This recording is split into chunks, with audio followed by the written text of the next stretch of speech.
Vai no vídeo lá, Dá pô. play no vídeo. Vai. A lataria do cara lá. Bia Kicis, Eduardo Bolsonaro, Zeca Dirceu e Gleisi Hoffmann. Sabe o que os petistas bolsonaristas estão juntinho? Eles estão pela PEC 5, a PEC da vingança, que enfraquece o Ministério Público e o combate à corrupção. Então não seja igual o Constantino, que mama bola de político, não. Cobre o seu deputado contra essa PEC. Então, vamos para um exemplo interessante, né? Ele interditou o debate, ele nem perguntou qual é a minha opinião em relação à PEC. Tô do lado dele. Concordo que a PEC é um lixo. Então, que bola que eu tô mamando. Que PEC... Também nem sei que PEC é essa. Eu não tô mamando, tô tomando uma aguinha. Não tô tomando uma aguinha só. Então, assim, veja, né? Então, ele veio com agressividade, com rótulo, desnecessário. Olha só, a PEC é o seguinte, o Ministério Público precisa de independência e autonomia para poder denunciar e provocar, né, as investigações e denúncias envolvendo esses poderosos. Tem uma PEC, querendo mudar aí a questão constitucional para poder permitir maior ingerência política no Ministério Público. Então vai ter uma turma ali que vai ser escolhida por políticos e tudo. É um perigo da porra. Tô junto com ele. Por outro lado, estava tendo hoje uma discussão construtiva e madura sobre esse assunto. Por outro lado, me preocupa um poder sem freio e contrapeso, mesmo que do Ministério Público, porque procuradores também são seres humanos. Também tem viés, também tem visão de mundo. Mas me desculpa a ignorância. Já não existem controles? Existe, a corregedoria existe. Existe. Então, assim, mas o que acontece na prática? Às vezes vai lá o procurador, lança uma investigação sobre o empresário, não sei o quê, e aí sai no jornal desse tamanho a capa, fulano denunciado pelo Ministério Público. Acabou a vida do cara. O cara tá queimado, assassinado de reputação. Aí não dá nada. E aí sai uma notinha na imprensa, acabou. Ele já tá chamuscado. O cara já tá todo fudido. E não tem consequência prática para esse procurador. Então, eu já escutei muita reclamação que me parece legítima de empresários me contando episódios dessa natureza. Então, eu me preocupo com... Mas isso não é um problema da mídia, que publica e dá mó manchete numa parada que é Mas eu não sei inicial? até que ponto o próprio Ministério Público... Não colocou na mídia. E não fez de maneira espetaculosa... Para isso. Para esse efeito. Entendi. Entendeu? Então, assim, eu quero uma punição para esse cara. Mas aí teria que hoje a corregedoria Hoje eu almocei punir. com a Tameia Danelon, procuradora da Lava Jato, e ela me disse exatamente isso. Ela disse, não, Rodrigo, tem mecanismo, não precisa dessa PEC, a PEC é muito ruim. Então, tô do lado dele. Perfeito. Do lado dele. Então você falou que você tem muitas críticas ao governo Bolsonaro. Mas é que, porra, vagabundo só pega... Só o fato de você ser de direita ou ser liberal... Tu já é automaticamente contra a PEC 5 aí, cara. Tu já é automaticamente... Porque é uma mentalidade tribal. Negacionista. Do futebol. Né? Pô, se o cara apoia o governo Bolsonaro, o que não é verdade, eu não sou bolsonarista, eu reconheço virtudes e enxergo acertos no governo. Né? Você bate no cara, às vezes? Bato. Na verdade, eu batia muito mais. E aí tem umas certas denúncias de que eu mudei porque eu me vendi. Não, porque eu me dei conta que eu estava sendo usado de instrumento. Já tem 99,9% da mídia batendo. Eu estava sendo usado de instrumento para um golpismo, um objetivo nada republicano de derrubá-lo para trazer de volta Lula e o escambau. Eu falei, opa, peraí. É aquela coisa que eu falei antes. Eu estou hoje em dia muito mais denunciando os opositores do que defendendo o governo ou o presidente. Eu entendo, mas sem querer ser chato ou Mas eu tive uma briga pública muito feia com o Eduardo Bolsonaro. Teve? Muito recentemente? Não, naquela época lá. Entendi. O que rolou? Quando ele foi indicado para embaixador nos falou. Estados Unidos, eu falei, isso é um absurdo. O cara tem 35 anos, que é a idade mínima, o cara mal fala inglês direito, isso é nepotismo. Pô, denunciei feio. Continua pensando assim? Acho que foi um erro tremendo indicá-lo. Né? E aí ele veio a público dizendo que eu quebrei o Banco Marca. Aí eu falei assim, oi? Eu fui estagiário, naquela época que o Banco Marca quebrou, eu tinha 21 anos, eu era estagiário do Banco Fonte Sindan, que foi o outro que quebrou. Nem era o Marca, ele errou tudo. Você era um puta péssimo estagiário, hein? Pra quebrar um banco. E ainda falou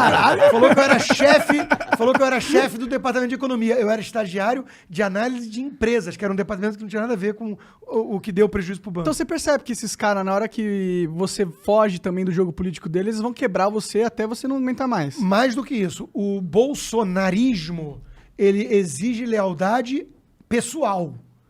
E a minha lealdade nunca foi a pessoas. A minha lealdade é a princípios. Ideias, né?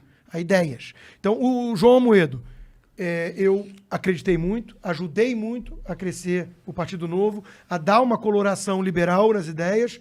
Quando eu comecei a ver o partido, não o Partido Novo, o João Amoedo, acordando e dormindo, obcecado com demonizar o Bolsonaro, e não em críticas construtivas, mas o que parecia ali ou vaidade ou um jogo de poder, eu falei assim, não, isso está errado.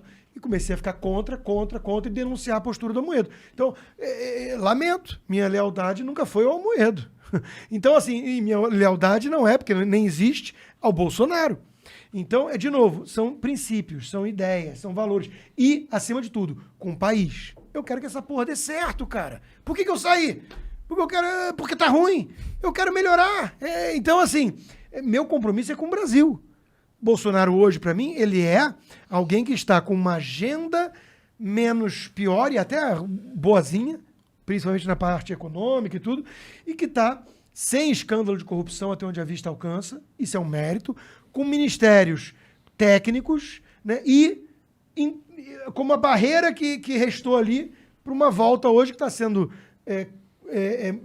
manipulada e orquestrada por vários setores do Brasil aí, do PT, que destruiu o país, cara. Destruiu. Então, assim... Escândalo de corrupção, tu quer dizer algo grandioso, não é tipo defender os filhos. Não, é coisa grande. Escândalo... Que aconteceu no governo atualmente.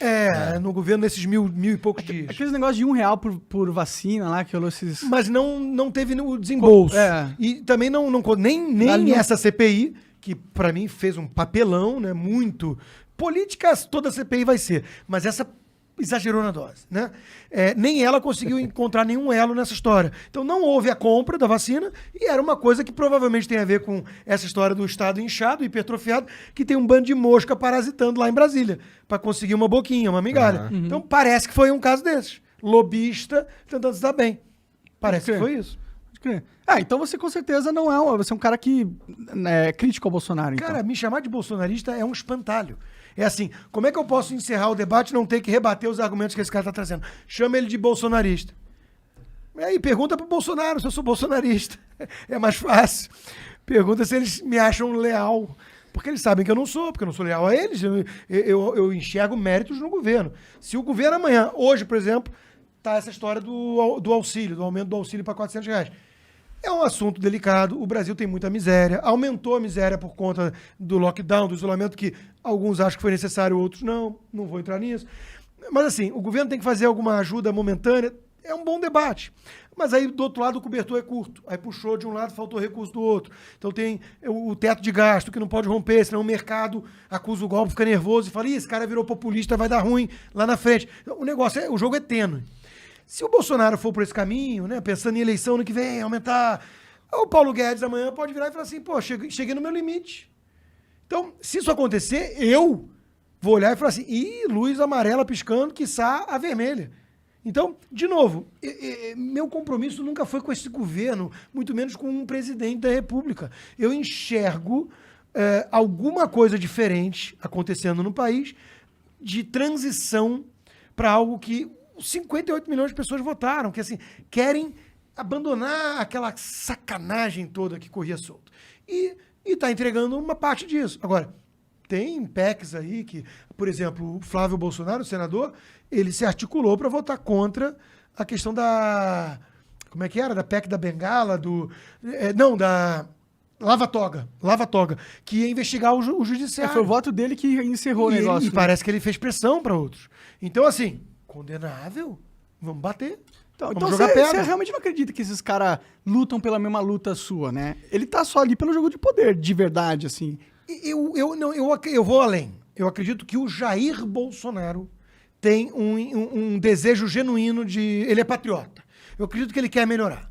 Mas no frigir dos ovos, quando a porca torce o rabo, ele tem filho, ele tem... Entendeu? Tem rabo Agora, preso. ele tomou aquela facada e quase morreu. Eu acho que aquilo ali muda, às vezes, até a visão. O cara fala, puta, se enxerga mesmo numa missão. Eu acho que ele tá meio doido. Tipo, é normal. Quando eu comecei a fazer sucesso no YouTube um tempo atrás, eu fiquei meio doido. Tu ainda é, pô, não é não? Achei que tu ainda fosse. O quê? YouTube? Doido? Então, eu fiquei. Depois você fica. Ah, tá, fudeu, não desficou. Mas, tipo, a gente fica, né? A gente fica Não, isso pode ser também. tal. Conversei com algumas pessoas, até algumas mais próximas dele, né? Porque é engraçado essa porra. Eu dei uma entrevista outro dia pro Rica Perrone, aí ele falou assim, mas e o Bolsonaro? Você fala com ele direto? Eu falei uma vez na vida. E nunca tive com ele. Ele, sério? Ele tinha a ideia, porque vem, né, de que eu sou amigo dos caras. Não! Tive com o Flávio Bolsonaro 2 vezes na vida, com o Eduardo uma, que ele foi me visitar lá em Weston, e com o pai dele nenhuma. Então, assim, mas pessoas mais próximas já me falaram assim, cara, porque é foda aguentar aquela pressão. É foda. É muita coisa, é muito punk.